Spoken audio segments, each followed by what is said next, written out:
Hello, everyone. Welcome to the Juxtaposition channel. And today we have Jennifer Small, and she is going to present to us her second part 2 in a 6-video series on the Chicago outfit.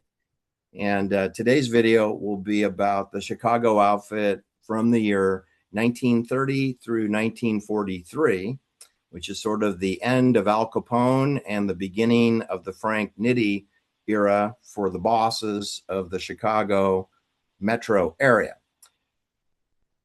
Jennifer, how are you? Welcome to the show. Well, I'm doing just great. Thank you. I'm glad to be here. How are you? I am fine. Thank you. It was good to do a fun show with you last night. And we are endurance athletes, and we are doing Chicago outfit following a marathon that we did last night regarding some wrongful death civil trial machinations. Mm-hmm. All right. So why don't you introduce what we're going to talk about today? Well, we're going to begin with the transition from the Roaring '20s to the Great Depression. And I'm asked you to put up a photo of Al Capone here, even though he's not really part of this story. But on Thanksgiving of 1930, Al Capone opened up a great big soup kitchen in Chicago that served breakfast, lunch, and dinner for the unemployed.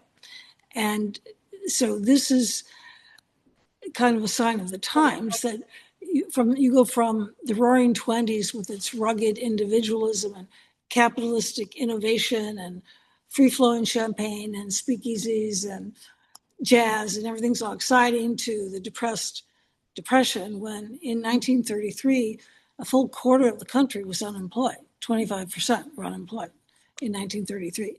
But Al Capone is pretty much headed for prison. He will be serving his sentence, and so he's at the end of his era. And I just wanted to say a little bit about this transition, though, about the 1930s, because I wanted to set the table. I can't think of a starker contrast than between the 20s and the 30s. It's almost like a manic depressive episode, because the 20s were just mania, just excitement and innovation and new things and progress and cultural norms being stretched and dancing. And now you go to the 30s and the Great Depression, and people are in breadlines. People are just trying to survive. You go from individualism to collectivism. You go to a lot of government planning, centralized planning for government programs. You go to union membership soars from 3 million in 1933 to 9 million by the end of the decade. So people are finding strength in numbers, and they're finding strength in community and collectivism, like a soup kitchen, which served a really crucial need. So during this period, we have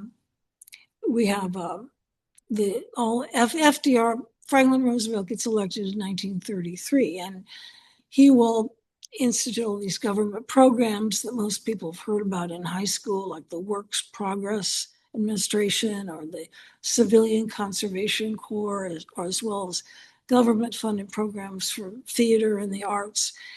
And so everything is going from individualism and to collectivism. And the theme song for this first video is, just to think of it, which people have probably heard it, is Brother, Can You Spare a Dime, which was recorded by Bing Crosby in 1932. And it was known as the anthem of the Great Depression because it spoke about the sorrows and difficulties of the unemployed and forgotten and lost man. So we'll post a link to Bing Crosby performing Brother, Can You Spare a Dime in the footnotes below. Right. So if you want to hit the pause button and go listen to it and come back, that will be fine. Well, some radio stations didn't want to play it because they felt it was too socialist. It wasn't wasn't American. It was too socialist. And the lyrics go, once I built a railroad, made it run on time. Once I build a railroad, now it's done. Brother, can you spare a dime? And Yeah. I find the song moving Project's because over. Everyone's unemployed again. so just can I have a dime, please?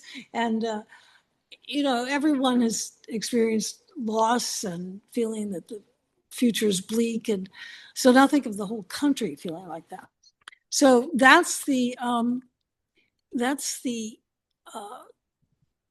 the landscape that we're going into as we enter this story about what the Chicago outfit does during this time period, because And that's when Al Capone went off to prison, was one or 1931, 2 years, yeah, 1931.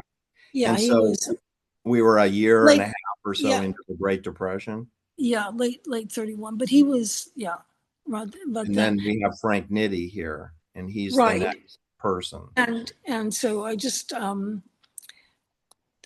wanted to say that the Chicago outfit was like any business or individual. They had to adapt to this radical new economic situation and find a way to make money just like anybody else. So that's the period we're going into. Now, Frank So Nitti's he's a little older than Al Capone.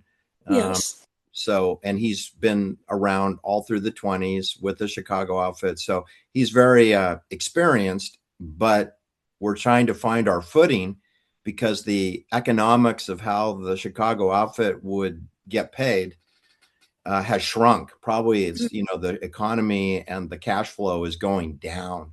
So this man would be tasked to, right the ship. correct. And also they probably could tell, and they knew that prohibition was going to come to an end. They could see that happening. FDR campaigned on ending prohibition. So it was just considered a failure. And so it was just a matter of time. So they had Okay. to And the anticipate. prohibition was very, very good for the outfit. Absolutely. Absolutely. That's how they really made it to the big times on all the money of bootleg liquor. So their number one product is, or means of capital is coming to an end. And Al Capone, who was this huge, larger than life legendary figure, he's not coming back. So now you've got a real vacuum, both in terms of leadership and in purpose or resources. So how are you going to fill this? And so in comes Frank Nitti, who had been the bodyguard to Al Capone, and his nickname was the Enforcer, and that's because he was good at getting things done. But as he rose in power, he liked to delegate the violence to other people and just have a more executive position. And he's a very important character and personality in this time. And I wanted to give a little biographical information about him that I think will provide some insights into the kind of man he was, and what may have motivated him. Um, so that's where that's where. And this video that we're doing today, this is part 2 of a 6 video series. And Mhm. you're running this out to 1943, up to the date of the mysterious death of Frank Nitti. He was killed, or the story is he committed suicide in 1943. And then we would have another change of status of the boss of the outfit. But this video is really dedicated to Frank Nitti and his tutelage there of the Chicago outfit, culminating up to his date of death in 1943. With just a few months after, because Okay. this video really begins in a courtroom and it ends in a courtroom. All right. All Okay. right. Go ahead. Give us the biographical info on Frank Nitti. All right. So, well, when I say begins in a courtroom, it begins in 1930 in a federal court in Chicago when Okay. Nitti pleads guilty to income tax evasion. And he's going to go off for 15 months and come back. But before we get to this, let's go a little bit into who he was and where he came from. He Yeah. was uh, he was born in Italy in the late 1800s. I always have to look up these dates, but he had a rough time growing up. His father died when he was 2. He had an older sister. About a year or so after his father died, his mother remarried, so he had a stepfather. But the stepfather was only around for about a year or so before he went off to America to get ready for the rest of the family to come over to Brooklyn. So the rest of the family does come over, but not until Frank is 7 years old. So basically, Frank doesn't have a nuclear family or a father figure until he is 7. And this is a rough experience for him. They don't get along. He has, as I say, one older sister who gets married when she's 15 and marries a 24-year-old. And to me, that screams, I want out of this house. I'll do anything to get out of this house. So it must have been an unhappy situation. And when he was 14, the stepfather just kicked him out. They couldn't stand it. So he was on his own when he was 14, and he started doing odd jobs and probably somehow got into gang activity. He lived not far from the Capone family residence in Brooklyn, although he was 13 years older than Al. So they would not have been contemporaries growing up. But they did have in common the fact that they were from generally the same neighborhood. So Frank eventually finds his way to Chicago and starts. He has odd jobs. He's a barber. He sets up pins in bowling alleys and things like that. But he's basically a very hard, cold killer, and he gets involved with the Capone gang and eventually becomes the bodyguard to Al Capone. And Al thought a lot of him, thought he was a good organizer. And so when Al went off to Alcatraz, he wanted Frank to be one of the guys who was in charge. And so Frank becomes technically the head of the Chicago outfit starting in 1930. And yet he's sentenced to prison starting to serve his prison sentence in 1931. Now, this drove me kind of crazy when I was trying to understand all this, because I thought, how can these guys all be named the president of the outfit and they're in prison at the same time? Don't they lose their title? And the fact is they don't. They just don't. And I figured, well, I guess going to jail is just par for the course if you're part of the mafia. And they expect everybody to get out early anyway, because they can bribe all the right people to get them out. So Nitti comes back to Chicago in March of 32, and now he's taking over for real. And another thing about Frank is that, or Nitti, is he was 5'6" at the best, at his highest. He might have been shorter than 5'6". Okay. And he is always the shortest guy in all the photos. And that may have been an issue in a world of dominance and male aggression and things like that, and fighting and violence. So, and the fact that he just never had a terribly emotionally deprived childhood. So those are two factors that probably went into his psyche and created him the way he was. Let's see, what else do I have to, he was born in 1886. Those are some of the key things about his basic bio. When he pled guilty in 1930 to the income tax evasion, he said, I haven't done anything wrong. The tax laws are very confusing. I don't understand them. I've never committed an act of moral turpitude, but if the public wants me to pay a price, I will. And I'm just going to get you the figures here. He pled guilty to evading about almost 159,000 in federal income tax, and he was also fined a $10,000 fine. He also, it was alleged that he had actually made $843,000 for the 3 years ending in 1927.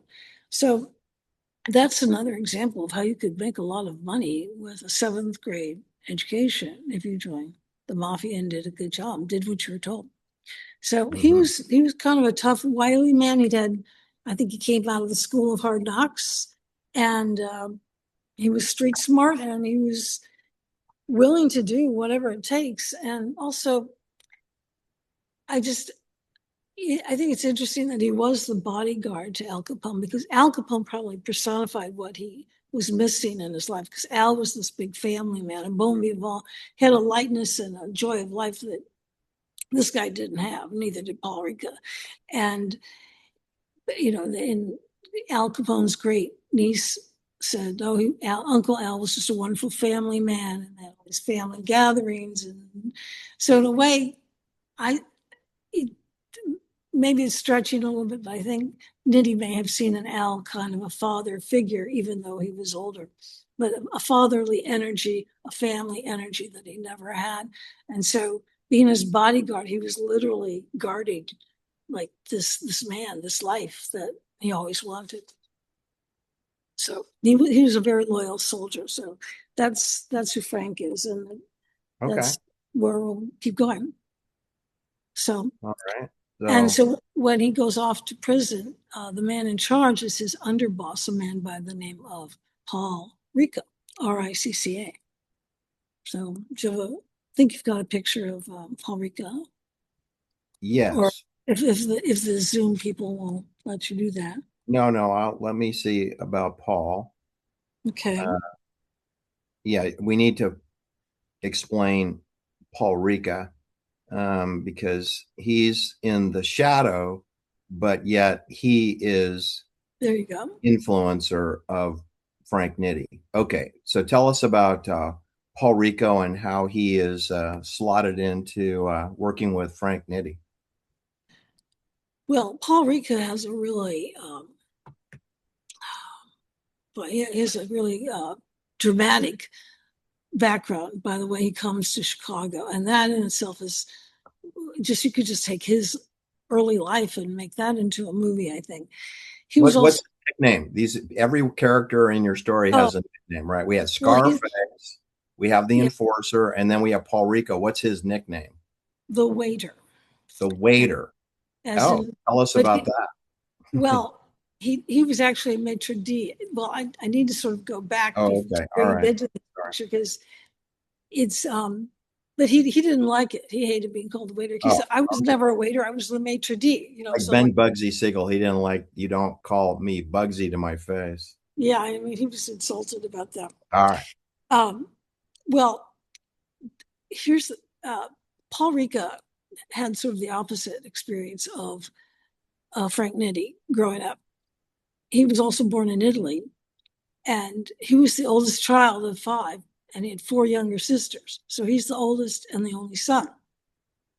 So you can imagine the father son bond in this situation, because they would want to like get out of the house and talk about men's things, away from all the women, five women in the house talking about women's interests, right?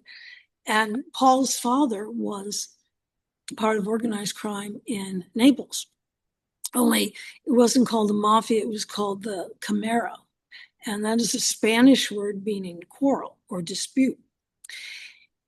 So Paul is going around with his dad doing stuff and learning the trade. Now in Italy, these gangs, it was the opposite of the outfit in that it was very decentralized, and it was a lot of semi-autonomous gangs doing things.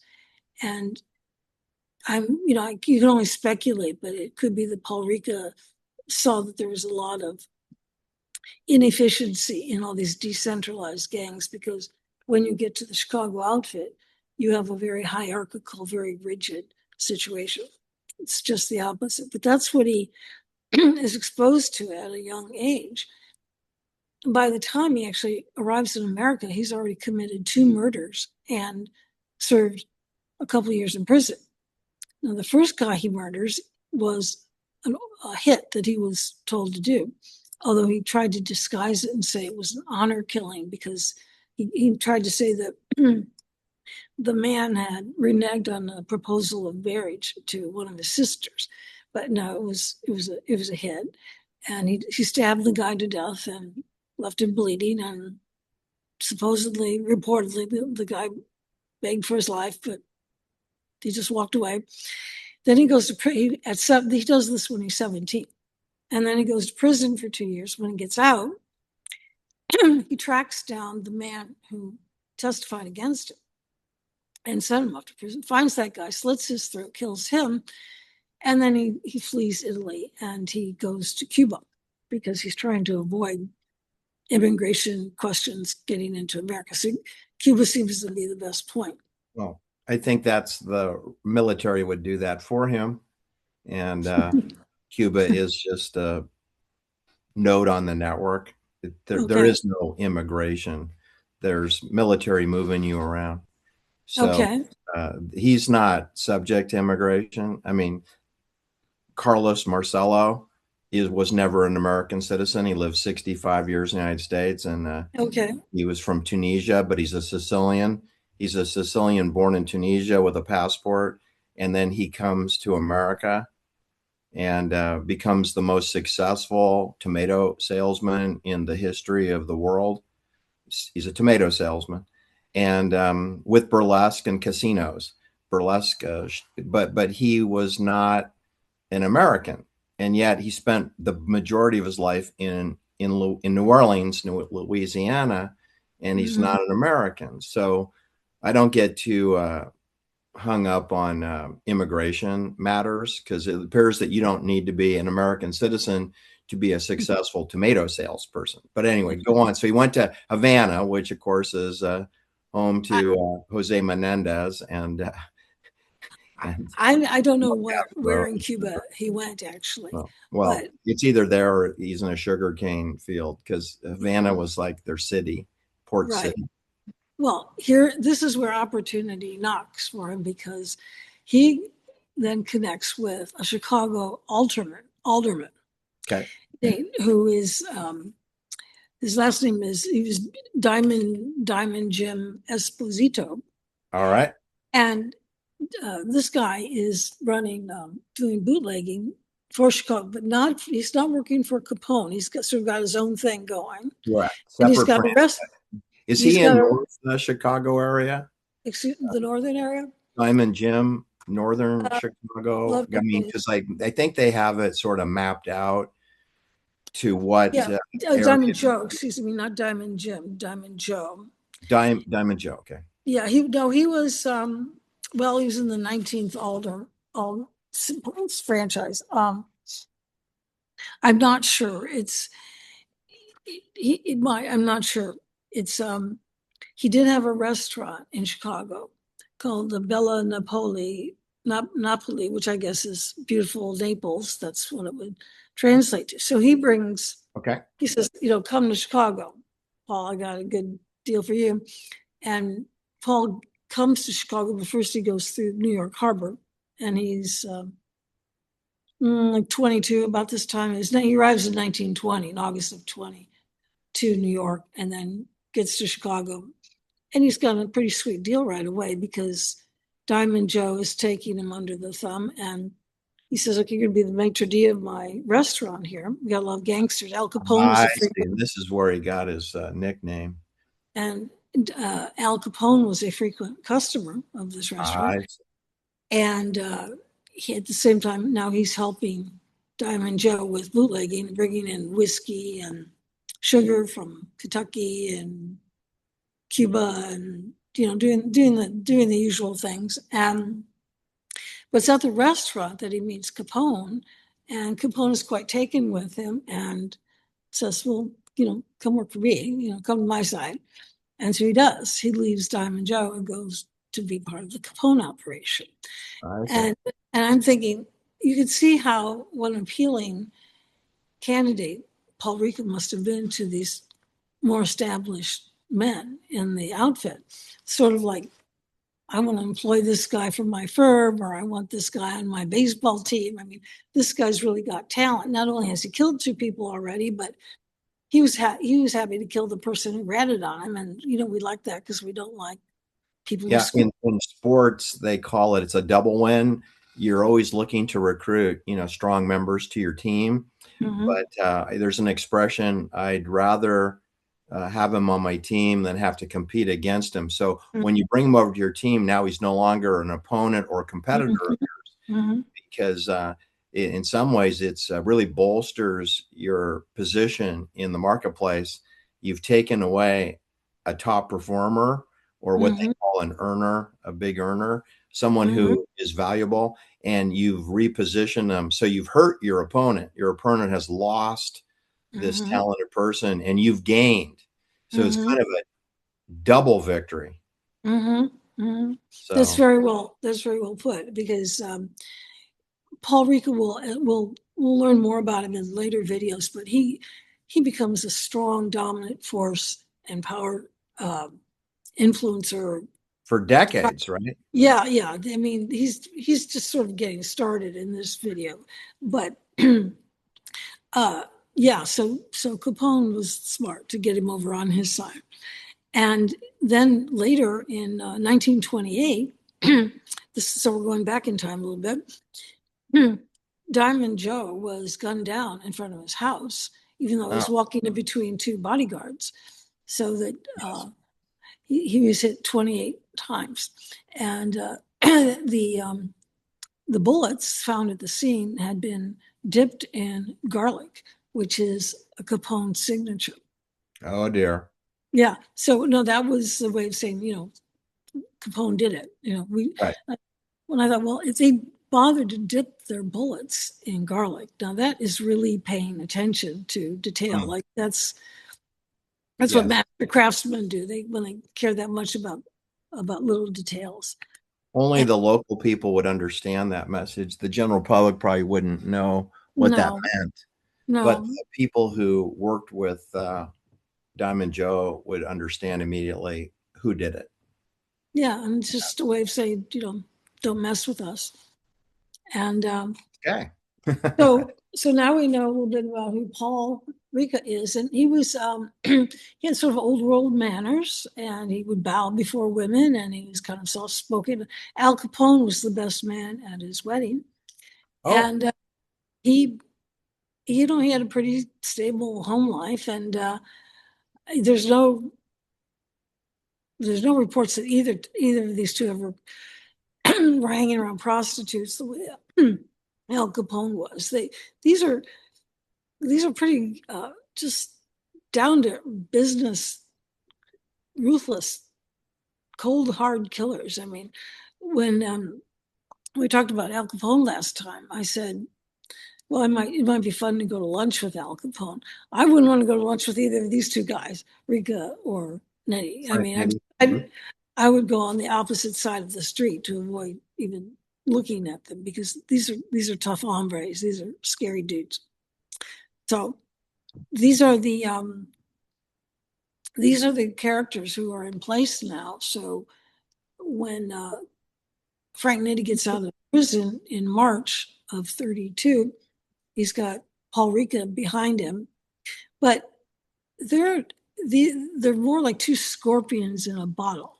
Eventually one of them is going to pounce. So Right. later we'll see that Paul Ricca worked really, really well with Tony Arcardo, the big tuna. Yeah, the These big town. two. That's coming later. But Mhm. could you tell us a little bit about this business of in the Depression?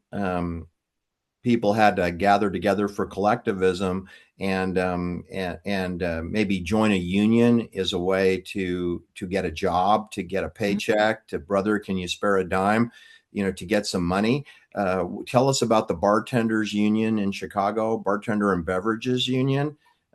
Did Frank Nitti look to unions as a source of a way to stabilize his shrinking cash flow? Well, yes. So when Frank gets out of prison, he's faced with what are we going to do? How are we going to make any money? And so he focuses on unions. And well, what they still had in place was they had gambling, casino gambling, slot machines, Right. prostitution, loan sharking, and sports betting. And one thing to keep in mind is that the outfit was always looking for organizations that had really liquid cash flow, where there's a lot of turnover of cash. They weren't looking to buy hard assets like Okay. diamonds and real estate. They want wherever the money was, where the money was flowing, that's where they went. And Frank Nitti was smart about that, about identifying that.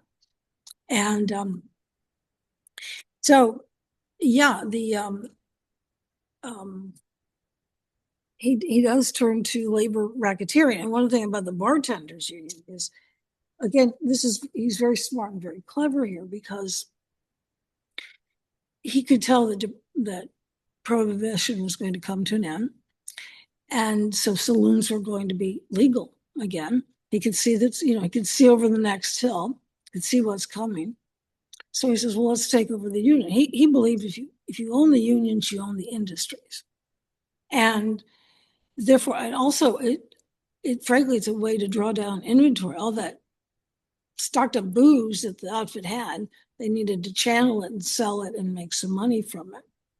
And so by taking over the bartenders union, well, the way he did it was he went to the head of the union and he said, look, we're going to install our own guy here. And if you don't like it, we'll shoot you in the head and leave you in the street. And how would your wife look in black? And another thing they did was Nitti and his cohorts just stormed into a union meeting with their guns blazing, just like some old gangster movie. And they told everyone, okay, we're taking over your union, but just for 2 years. After 2 years, you can have your union back, but in 2 years, we're going to make the money we need to make. So that's just the way it is. We're taking it over. And the way this worked is that when alcohol became legal again in 33, 34, they made sure that the bartenders only pushed the alcohol that was owned by the outfit. And if people asked for some other brand, they were supposed to say, well, we don't have it, or we're out of it. We're just going to push a particular brand, which is the way of doing it.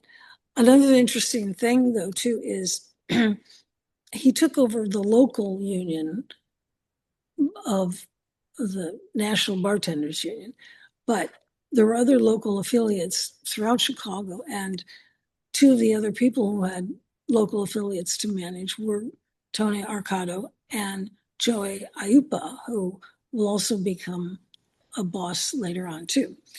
So I thought this was quite clever because, like you got all this inventory. I assume they had stocked up inventory. They certainly know how to get it, and they wanted to sell it. And that's just makes sense. Just take over the bartenders. And That's that's a distribution channel. They call it channel marketing.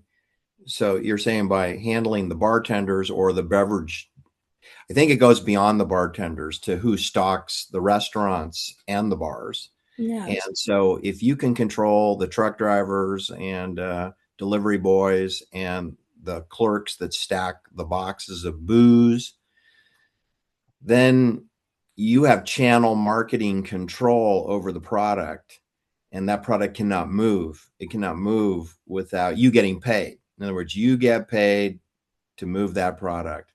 And so then Frank Nitti is moving into controlling the distribution of alcohol, even though prohibition is ending or has ended. It ended in 1933? 33, December 5th, Okay. 1933.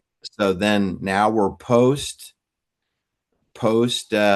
prohibition. Everything's legal now. And the outfit has very brilliantly changed their tactics to where, okay, we used to have a monopoly on this when it was illegal. We've lost that. So what we're going to do is infiltrate the organized people who work in restaurants and bars, who Mhm. deliver alcohol. And Mhm. we're right back in the position we were before, which is nothing moves with alcohol unless we get paid. Correct. I mean, he took over a bunch of unions like laundry workers and Teamsters and truckers. I mean, they just knew Okay. how to do it. It turns out that intimidation tactics work. And, Okay. you threaten to kill somebody or their wife, it works. And later, there will be a grand jury indictment for against Nitti for the strong arm tactics against the bartenders union. But by the time they get to a criminal trial, the main guy who was going to testify changed his tune, just didn't want to talk. He Yeah. Well, testified for someone the they must have got to him and exact. intimidated him into Mm-hmm. non-cooperation. Now, Jennifer, this is fascinating. The bartender union and the laundry union and the beverage workers unions, et cetera, et cetera. And then more or less simultaneously to that, Frank Nitti, because of the fact that the economy is shrinking, he's maintaining their stranglehold on alcohol and entertainment. Alcohol entertainment kind of goes with alcohol. So Mm-hmm. he's kind of in the entertainment business there in Chicago. And Chicago is a jazz center now. We've moved jazz from New Orleans up the Mississippi, and we're up Mm-hmm. there. And we've got flapper girls, dancing girls. We've got all these great Southern style of music is now in Michigan and Michigan Avenue, and I mean it's in Chicago way. So almost immediately or concurrently, don't they head out there to California and Hollywood specifically to since they're so good at infiltrating these labor unions, why not penetrate the International Alliance of Theatrical Stage Employees out in Hollywood way? Well, that's there's a couple of things. That came about because of some two hooligans in Chicago, and what they Hooligans. I call them hooligans. Um, Hmm. there's well, two things happened simultaneously, I suppose. There was a man named George um, Brown, George and Brown. George Brown, who was not much is known about him except he was a tall, handsome Irishman who liked to drink a lot. Okay. And his cohort was Willie Byoff, who was a Chicago pimp and just a Did you say he was a pimp? yes, he was a pimp. So That's he what he was did. pimping women. Was that what he was Yes, doing? prostitution, Okay. and he probably did other things. I think bootlegging, just the usual. Let me get a And picture of Willie. We don't have a picture of George Brown. I believe George Brown is spelled Browne, correct, George. yes, And then there's his cohort. I guess they worked very closely together. I think this is Willie. This may not be the that's best Willie. picture of Willie. I think I have a different picture of him. Um, all right. Well, I thought I did. I'm sure I did, but of course it's gone missing. So this is the best I can do at the moment. Now, he's Jewish, isn't he? Is he from Chicago, born and raised in Chicago? Is Yes, and he Willie? was raised in a Jewish kosher family, but he was kicked out of his family too when he was about 8 or something. I All mean, his right. father kicked him out. But And you consider him a hooligan then? well, Is he a I hooligan? well, what they did was see they weren't officially part of the outfit, so I'm just calling Okay. them Okay. hooligans. And they were what they had done was they had successfully done a shakedown of Chicago, the projectionists, movie projectionists in Chicago, the Okay. local, and they did a protection racket and got paid $20,000. Well, so they started going out on the town with all this money and spending it like crazy. And Willie's penchant to spend a lot of money is eventually going to be his downfall. But Okay.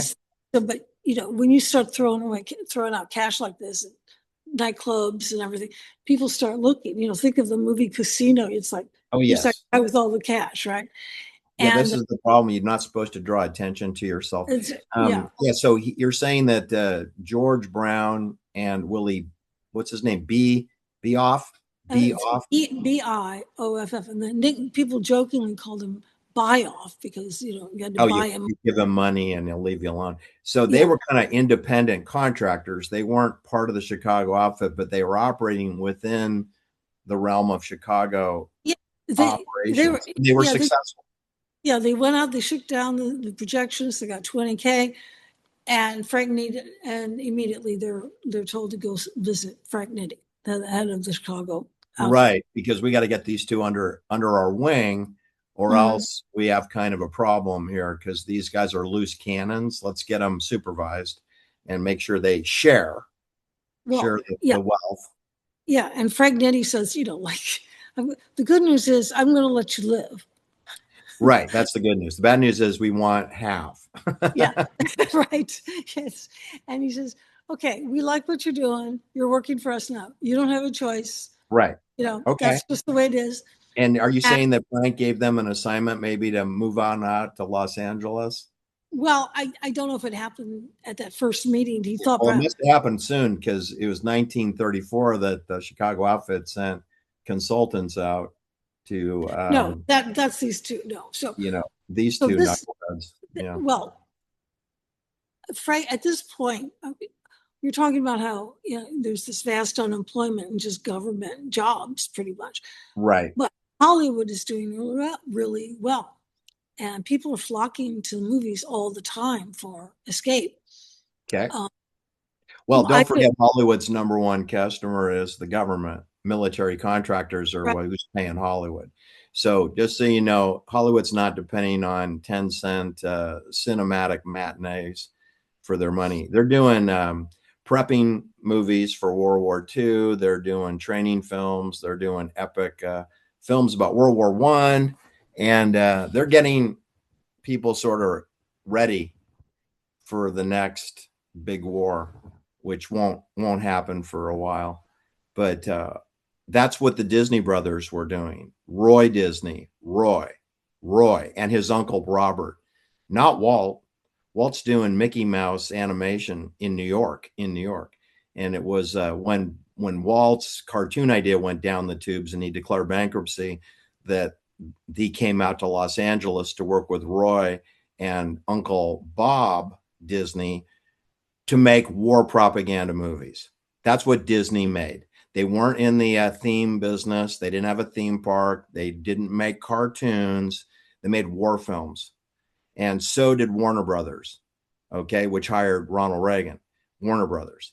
And so did MGM, Louis B. Mayer. He's making war films, training films, etc., and propaganda films and films about Mussolini, Benito Mussolini.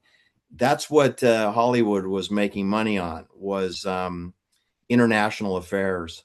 And now it would make sense to me that the Chicago outfit would deploy some of their operatives to Los well, Angeles. just a couple things more about the movies. I took a film course in college, and Yes. my professor said the two most popular films during the Great Depression were Shirley Temple and the Busby Bixley big musicals. Those had the overhead with the women dancing in ways that looked like stars and seashells and everything. Yes. And he said because people wanted escape, they would pay for escape. So Shirley Temple and the big Sure. musical extravaganzas.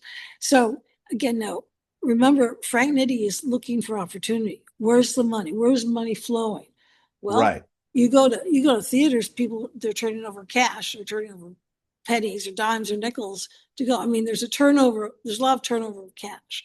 There's a lot of uh, fluidity, I guess you'd say. And he thought that he described Hollywood as the goose that's in the oven and ready to get cooked because he Mm. said it was just ripe for the pickings for extortion because of three things: homosexuality, promiscuity, and drug use. Three things that Oh, people didn't want out about themselves. So I see. all those things were hidden secrets back then. So he That felt that just that alone would make it easy to to shake control people. people people out there Mm-hmm. Mm-hmm. in the entertainment industry. Right. Mm. So, Okay. so Frank Nitty's instincts were very smart and very accurate, but he made a real blunder, as we will see, in sending out this Willie Byoff to be the enforcer. And I wouldn't describe myself at all as a right Mr. Pimp, right? Um, I'm not a scholar on the mafia. I mean, I think you need to have years of research to be a scholar, but it seems to me that this was by far the biggest and boldest thing they had done since taking on the bootleg operation. By far, they're going out to California.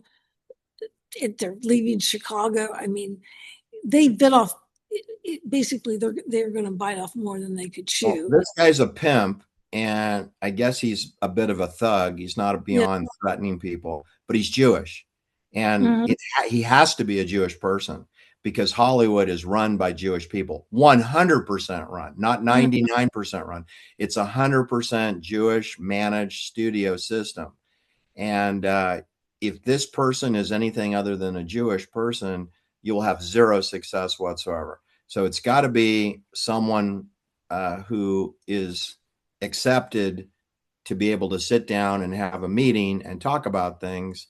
And you could get an appointment. If you came from Chicago and you're Jewish, you could sit down. You get a sit down with Louis B. Mayer because you're not going to get to see, only Shirley Temple gets to see Louis B. Mayer without his clothes on.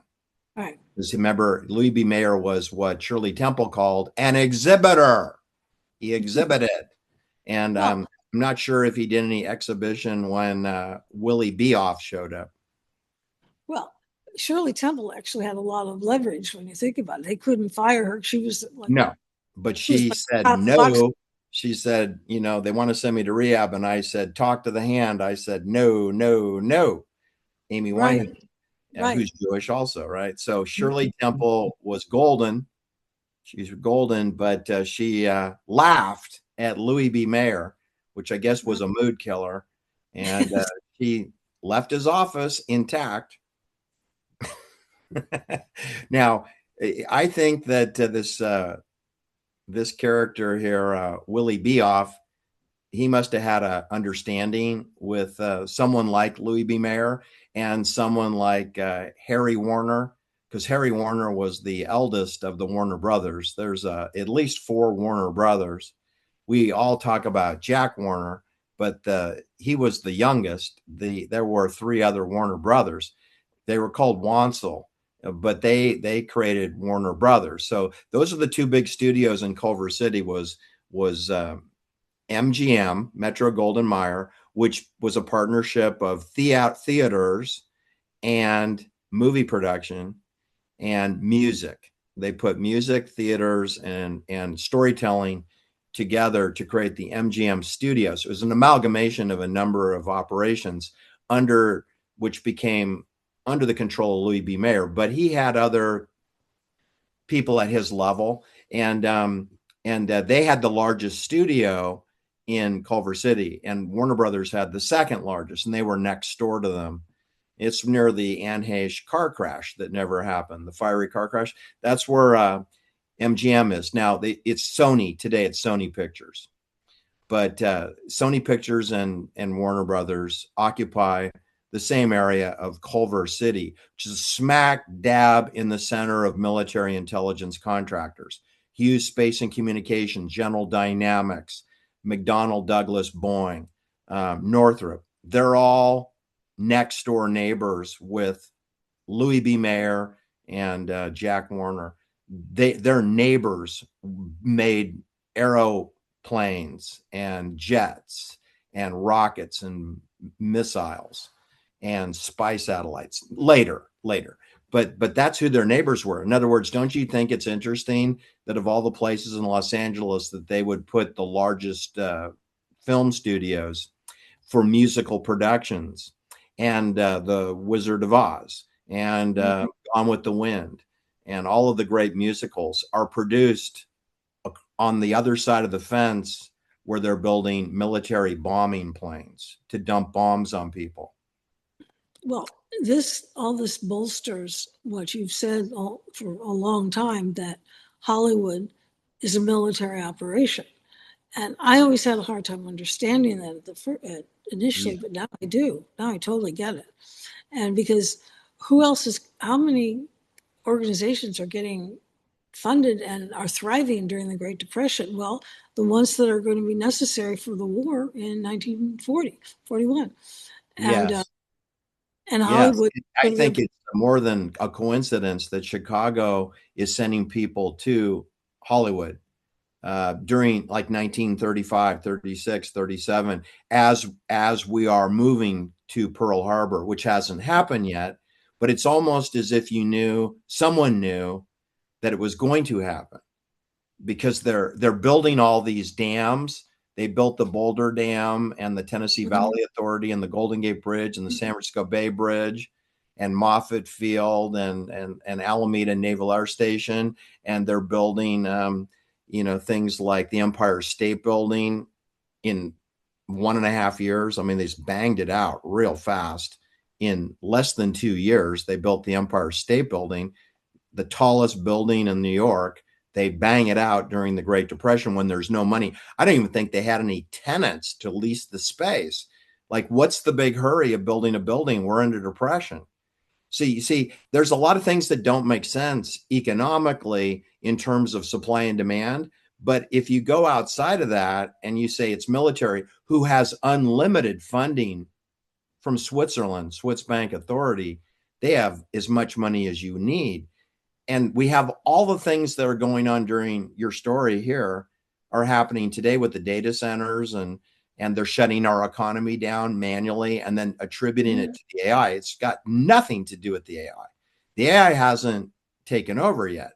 Yeah, but they're still doing the layoffs because they know they want people to be put into FEMA detention centers with UBI, Universal Basic Income, which is not different than the Great Depression, where you had to be in a union to get a job, to build a bridge or a road, because it's government subsidized employment.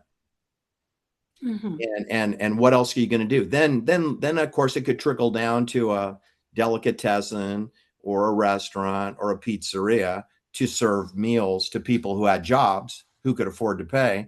And the Chicago outfit would be ready to take their split because they control the bartenders union and the beverage union, the laundry, and all those things. Now the Chicago is sending people out to Los Angeles to make sure that they're fully represented in this military operation where Hollywood is booming.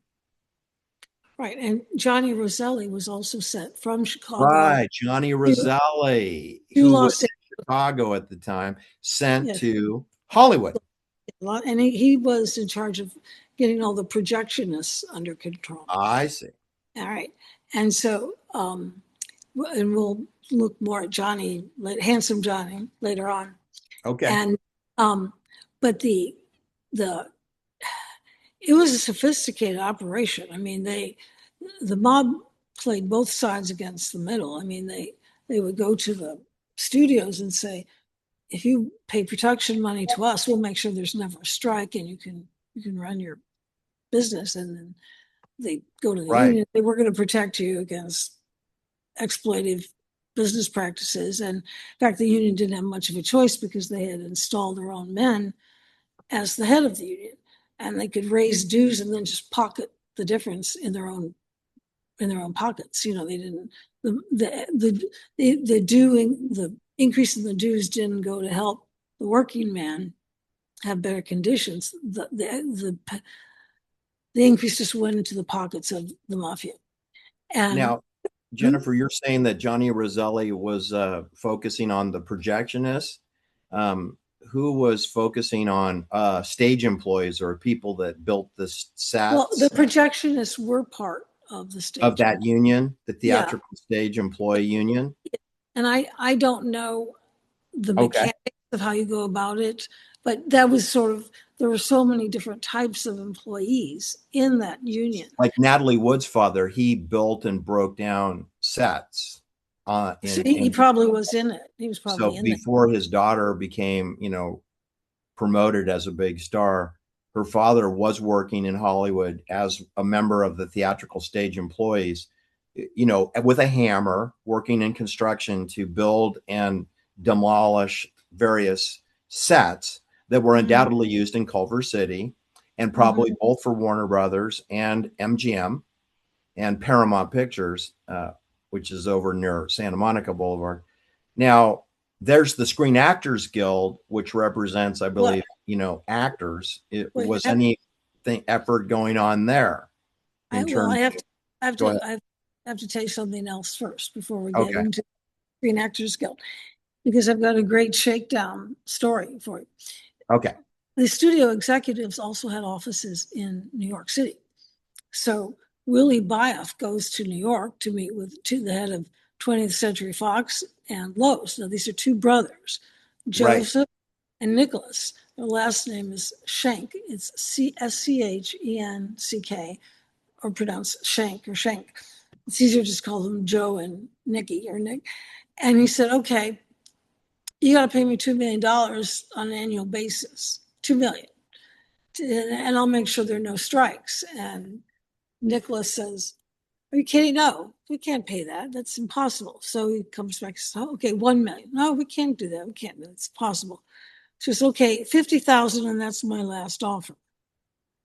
So he gets on the phone to his brother, and I said, "What do you think?" And he says, "Yeah, we should take it, and we'll write it off as a business expense, 50,000 a year to the Chicago outfit to make sure that we don't have any strikes and the projections show up, and we can keep our theaters running." So he says, "Okay, 50,000 is it." And so the arrangement was the larger studios were to pay 50,000 a year to the outfit, and 25,000 for the smaller studios like RKO and Columbia were small.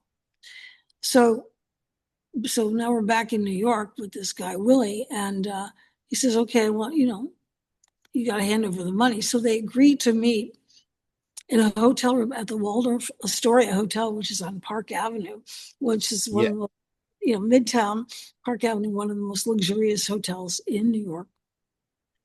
And I just tried to imagine these two New York film executives going over to meet with a Chicago pimp in a hotel room at the Waldorf Astoria with their bundles of cash of 50,000.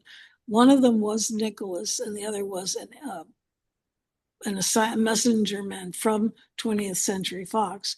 They go to the hotel room, they put the cash down, and because he's got to count it before he says it's okay. So he counts the 50,000. And it's just the contrast between this crass, he described himself as an uncouth, unattractive, low life type of guy who doesn't do nice things. He didn't have any illusions about himself. So they're meeting with us. Think what that must have felt like. These executives who make it to like the top of their game in a New York office, and they're glamorous, powerful lives, and they're meeting with a Chicago pimp in the Waldorf to dump down 50,000 in cash. So And I would just like to add here that Lowe's, they created MGM. They made, okay, so they're above Louis B. Mayer. They're at a okay, higher level. I mean, okay, we hear all these stories about Louis B., but he's not the top dog in Hollywood.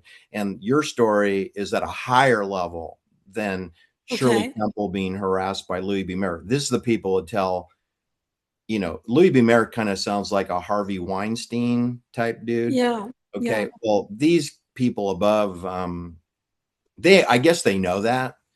I guess that's like how he does business, and they're okay with it, but they're his boss. And so if anything happened to Shirley Temple, Louis B. Mayer probably end up floating around in Westlake Village Lake, right?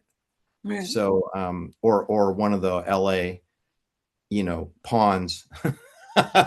All right, continue on. So we're back at Park Avenue, New York. There's $50,000 in cash in a, I don't know if it's in a suitcase, probably be a suitcase. Has to Some be, sort of bundle, yeah. and so this that was probably Willie's high point, is shaking down the studio. I would And say that's a high level at a high level Waldorf Astoria Hotel on Park yeah, Avenue.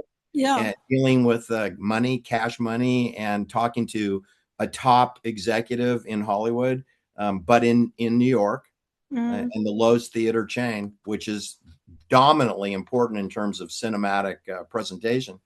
The theaters, mm. controlling the theater, the cinemas, theaters converted to film, motion picture became So, cinema. so anyway, that's how things went for a while, and they made a lot of money until they started to run into trouble. And this takes me to the Screen Actors Guild, Okay. and because Willie's big problem was he just couldn't quit spending money.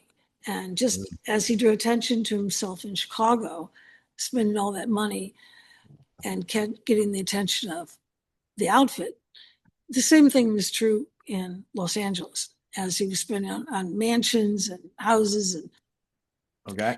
flashy dressing and everything. And he had purchased a 70 acre, okay, I guess he purchased it. You know, he'd gotten $100,000 loan to buy a 70 acre alfalfa farm in Rosetta, which is in the San Fernando. Rosita is in the Rosetta. center of the Porn Center. That's Porn USA. That's next to Kenosha. Okay. Rosita is Encino. It's code for Sherman Oaks. It's code Okay. for Chatworth. It's code for Hidden Hills and Peter Grossman. It's you could walk to Peter Grossman's plastic surgery burn center from Rosita. It's where Wasn't Valerie Bertinelli was born and raised. Rosita.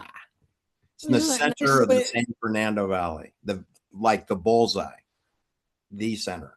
Well, it makes perfect sense that he'd be attracted to a porn area. Well, I it mean, hadn't been fully developed at that time. The mhm. porn was more like on Santa Monica Boulevard in downtown. So it was coming though. And that alfalfa field would have been paved over, and they put both residential homes and corporate office buildings. Rosita is right next door to Van Nuys, where we're having the Rebecca Grossman trial. Mhm. And they have an airport there too. Mhm. And so Rosita is right smack dab in the center of San Fernando Valley, which truly is Hollywood's future. That's where Hollywood expanded. Because Mhm. at the time that you're explaining your story during the 1930s, going Mhm. into the early 1940s, Culver City was really the place where Hollywood created all the magic at the MGM studios and at Mhm. Warner Brothers. That was created in Culver City. Then they added Paramount Pictures, which is closer to downtown Los Angeles. Then they developed Burbank for television, not for films, but for television. All the film production was done at Paramount Pictures, Warner Brothers, and Metro Goldwyn Mayer, which is in Culver City or Melrose district of Los Angeles, close to downtown. Then later, they started television and moved more toward Burbank Studio Cities. Then the porn was moved to San Fernando Valley, which would be right where that alfalfa field is, where you're talking about regarding Willie Beoff, the pimp behind me. Right. All Well, right. Well, that makes so, sense. He was ahead of his time. so in 1939, Robert Montgomery was the president of the Okay. Screen Actors Guild, and he's. I'm sure they must have known in Hollywood what was going down, that there was the shakedown operation that had been happening, and he's Correct. not liking this. And he does. He says, "Where is he getting this money?" There he is. Yeah. Well, he's probably got a credit line with Switzerland or Credit Lyonnais in Paris. This is Robert Montgomery, and he is the father of Elizabeth Montgomery from Bewitched, Right. and also Johnny Cool, where Elizabeth Montgomery played alongside the Johnny Roselli character, Johnny Cool, played by Henry Silva, who I personally spent 4 hours with at a wedding in Alamo Round Hill Country Club. I did. And Henry Silva played Johnny Roselli, and his love interest was the daughter here, Elizabeth Montgomery, the daughter of Robert Montgomery, who you're saying is the president of the Screen Actors Guild, until Ronald Reagan displaced him kind of unceremoniously. Don't know why, but Well, that's an important job, right? So 1939, you're saying here that Robert Montgomery was the president of the Screen Actors Guild of Hollywood? yes. And he testifies before a federal grand jury Okay. about labor racketeering. And he says that the SAG, or the Screen Actors Guild, is going to use a detective agency to get to the bottom of things. And it's during this private investigation that they paid for that they find out that BF had taken had gotten $100,000 loan, which was basically a fake loan. Yeah. And he reports, it's believes that the loan had been provided by the Fox executive Joseph Schenck, Okay. who wanted to hide $100,000 bribe. And so he actually used his nephew to make the loan, with Schenck as the guarantee of the loan. And it's because all this stuff, it just gets so sordid. It's just so Well, and silly. you're saying this turned into the alfalfa field, 70 acres in Rosita? Well, yeah, that's what he was going to buy. He was going to get $100,000 from this money and buy this Yeah, 70.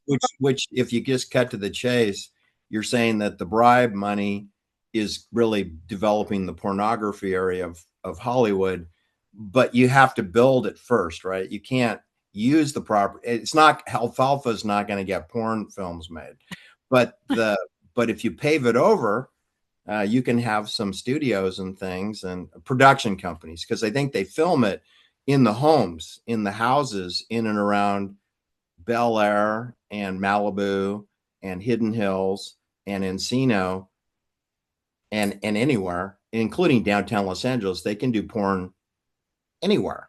But in terms of producing it, putting it into tapes or making it into loops, which they were doing loops, and then later cassette, VHS, and then CDs, and then Netflix, live streaming, you have to have a production facility. Maybe you don't need as much space today, but back then there was a whole infrastructure to make movies. Well, the purchase did fall through. It didn't go through. All right. Well, they And went and beyond, did it anyway. without him. It still got done, not through Willie Beoff. So then what happened So next? BF did repay the loan in full, Uh-huh. but it was recorded on the studio books as legitimate income when BF repaid this loan. So, Okay, because loans are not income or losses. They're just right. transfers of money, assets. And, So and I don't know yeah, about the accounting on that. so all this raised the red flags. And Sure. Robert Montgomery then sent this information about the fake loan Okay. to the U.S. Treasury. And he was thinking, well, if they could get Al Capone on income tax, surely Okay. they could get this guy on for Sure. something. Sure. Yes, And it's suspicious. There's a lot of questions. they were looking for something to get rid of this guy. And they sent it Okay. to U.S. Treasury Henry Morgenthau in 38,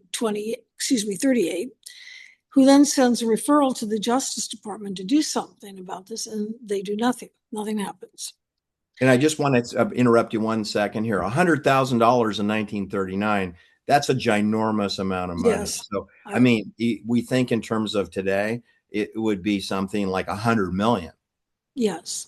Something like it's a substantial amount of money. And to buy 70 acres in San Fernando Valley, there are no alfalfa fields remaining, but that would be $1 billion.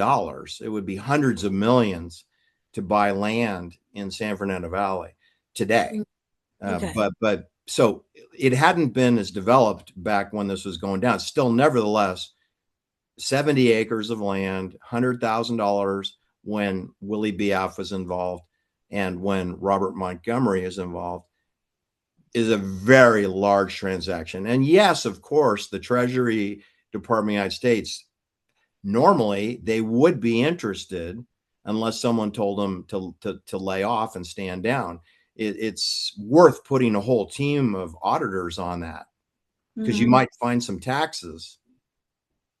So they Well, should check it nothing out. happens until November of 1939 when a intrepid reporter from Chicago, who is a columnist for the Scripps Howard news service, starts going through a lot of old Chicago police records.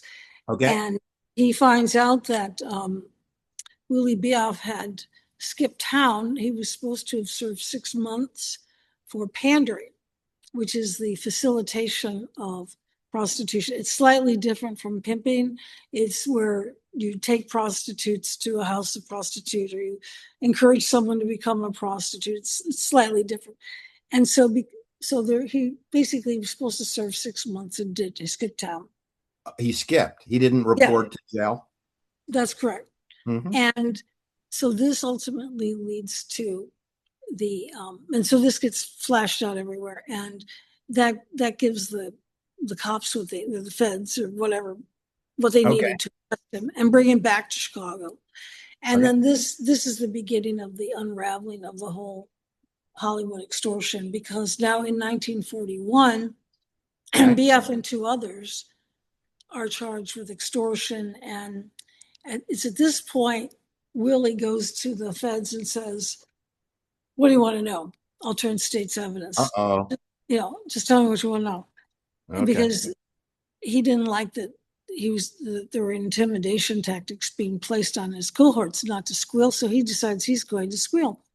And Uh-oh. so he tells all, and then he enters the witness protection Yeah, program. right. Okay. I'm sure that's really helpful. Yes. And ultimately his story ends in 1955. He's been living in Phoenix under the name of Al Nelson. Nice Jewish, that's a nice Yeah. Jewish name, right? That's a Al Nelson. nice, yeah. And He probably had some plastic surgery also to change his appearance. quite likely. And he's got a family, his wife and family, and Oh, lovely. he's got a pickup truck in front of his house, and he's been active in Republican politics, supporting the young Barry Goldwater, among others. And Okay. he goes to his truck, and he and his wife wave to each other. She waves from the kitchen window. He waves from the truck. He puts the key in the ignition. Oh, and the whole thing Boom. blows. Pop And goes the weasel. Okay, that's so is right. that the end of the Willie Biaf story? Is he That's went the up end in of a it. ball of flames in Yeah, his driveway? yeah, you can run, but you can't hide. I mean, Okay. if they want to take you out, they're going to find you. But that leaves, but that's what happened to him. But in the meantime, That based was on okay. Go in ahead. all the information that he turned over, the Hmm. feds were able to come up with indictments against Frank Nitti and seven other people, including Johnny Roselli and Paul Rica, on charges of extortion for over $1 million in extortion. And this is where we come basically to almost the end of our story, because a grand jury now indicts these guys, and Okay. they're going to be sentenced to 10 years in prison. And um, and This is like the movie Casino, uh, because when guys get named, nothing good happens. yeah. And witnesses, it would be better if there were no witnesses to testify, Mm-hmm. don't you think? Mm-hmm. Because once you're going to sentence you to life or something like that, maybe you might be chatty and talkative, so we could lower your sentence. So wouldn't it be better why take a chance? Yeah. No, Well, Remo Gadji. well. Um, so after the indictment, which is on March the 18th, which is a Thursday, March 18th, 1943. 43, yeah, Okay. Paul Rica and Tony Arcada and some others all confront Nitti in his home.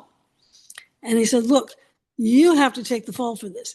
You're the one who sent that guy out in the first place. This was your operation. You did Willie it. Piaf. Yeah. All right. And you got to take it. You got to just take the rep for all Own of it. us. All right. You know, And he said, I can't do it. He said, I'm claustrophobic. I can't go Yeah. back to I don't want to go prison. to prison. And they were just furious at him. You've got to do it. I mean, I could see why, because Willie B.F. was not a good guy. I mean, he wasn't smart enough. He should have probably been recalled. And it just, I, anyway, Oh my that land. he's just so, if you were making a movie, I could see Joe Pesci playing Willie B.F., Oh, real sure. wiry and real aggressive, like, give me Sure. that $1 million, I'll beat you up, that sort of thing. So, Right. um, uh, anyway, Nitti said, no, I can't, I just can't go to prison, and I'm not going to take the rap for you guys. And that was on the evening of the 18th, and the next day was Friday, March 19th.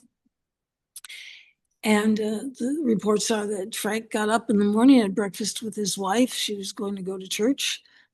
And he said, well, do a novena prayer service for me. I don't know if they have mass on Friday or if she was just going to go to church and pray.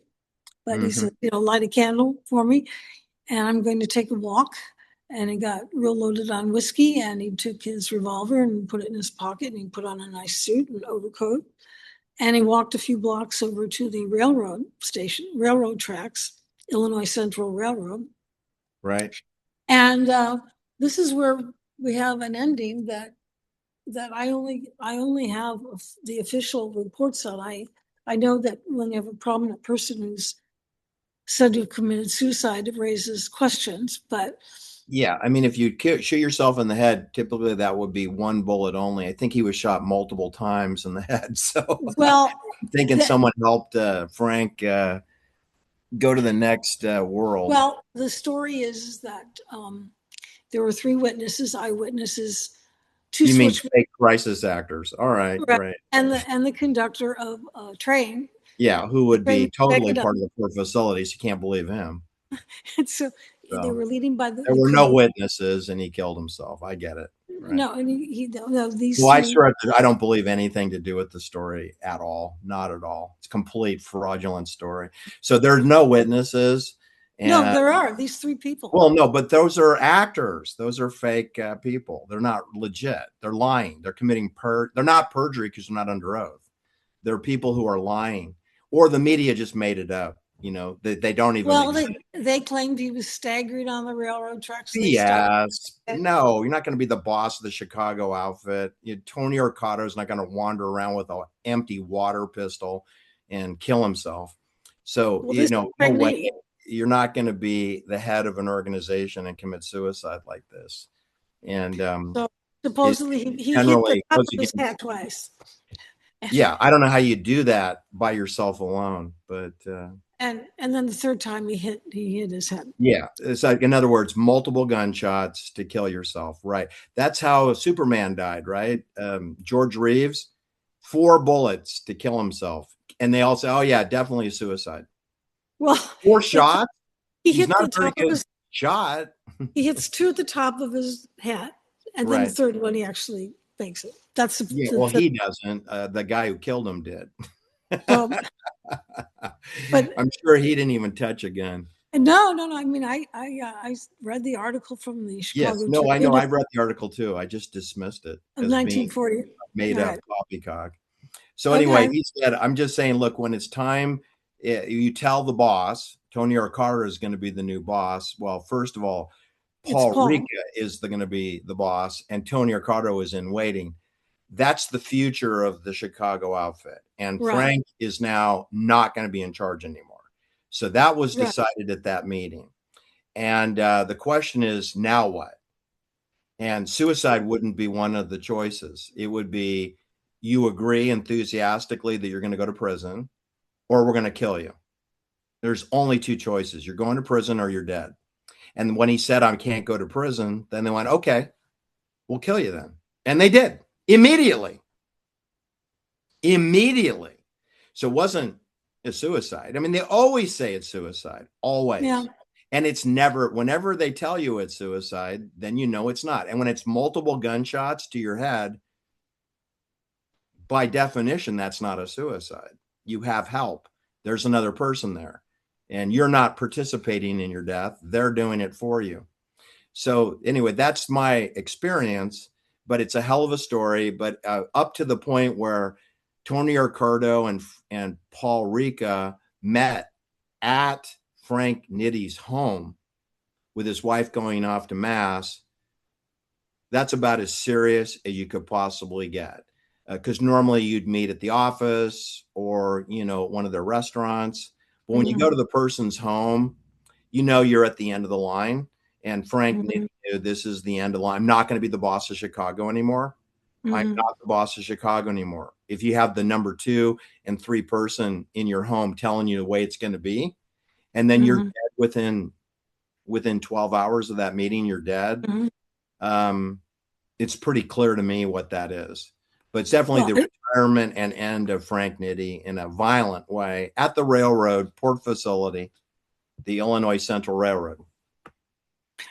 Well, I said earlier that these 2 men are like 2 scorpions, and one was going to pounce, and this is when. Yeah, that's why you don't want to have lunch with Paul Ricca. No, and he's not well mannered. Yeah, I mean, Sam Giancana would later say that Paul Ricca was, he just called him a real bastard, just a real bastard. And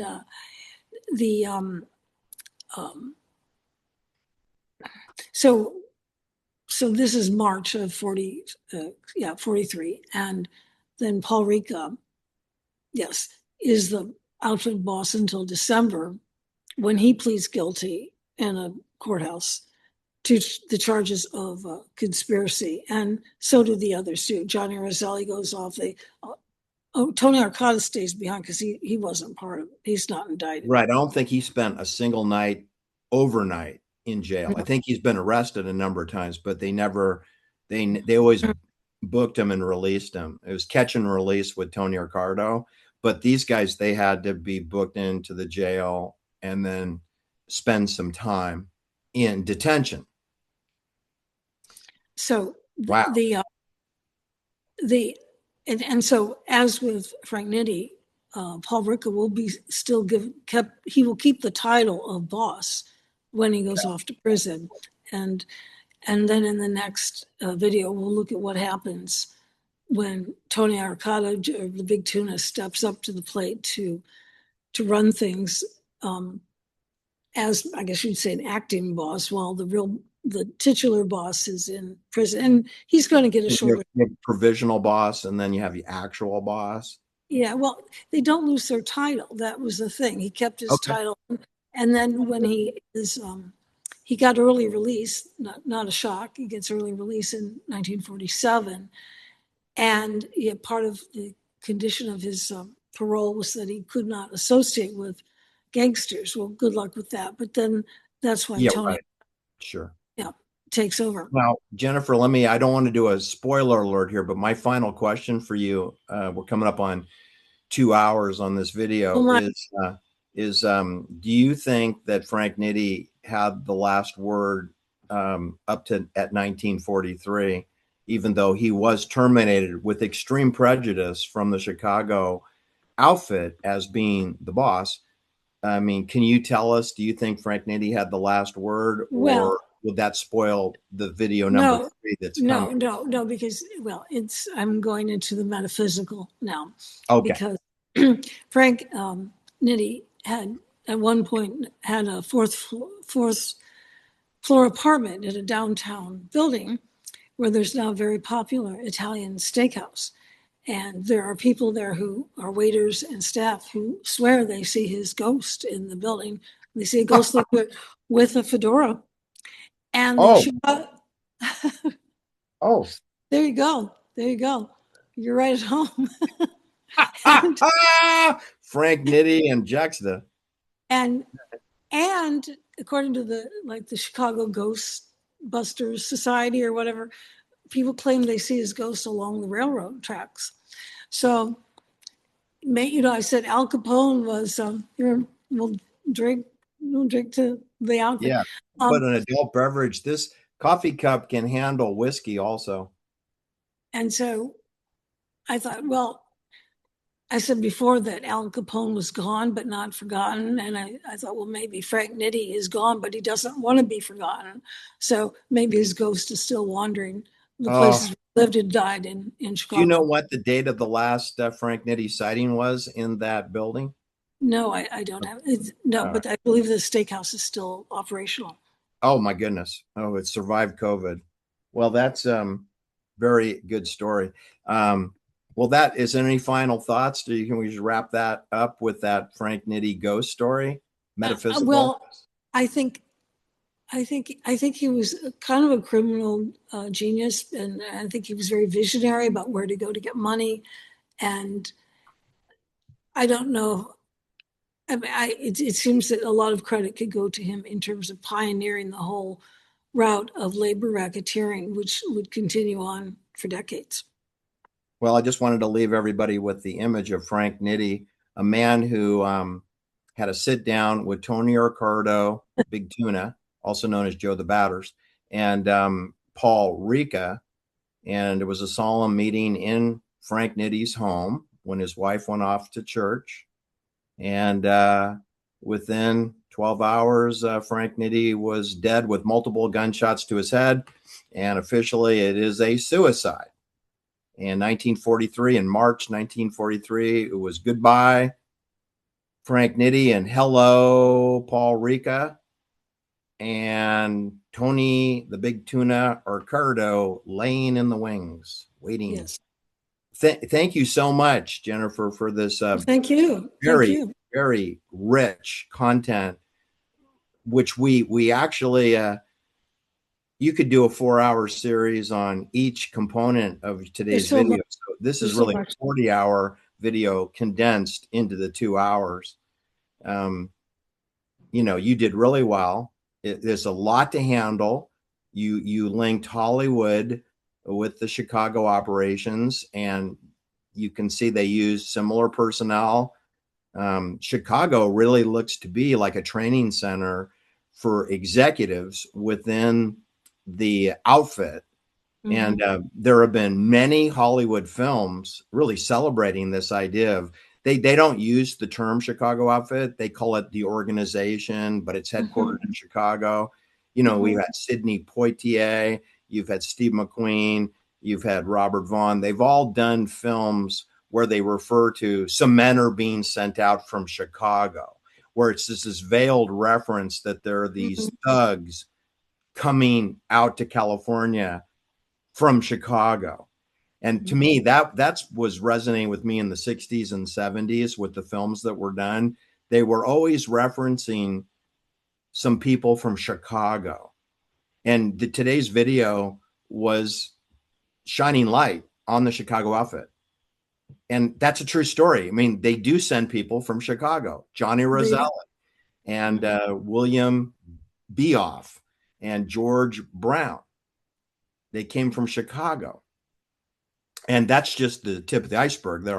Then you can add Las Vegas and Los Angeles and Hollywood all have people from Chicago. And a lot of them came from Brooklyn to Chicago. Right. You know, Well, that how they got there, yeah, they came from different ways, but certainly yeah. New York. But once they were in Chicago, they operated for a while. I believe they were trained, and then they were assigned to another operation Well, elsewhere. another thing Frank Nitti said was, it isn't enough to own the politicians. You have to make them dependent on you. So, Oh.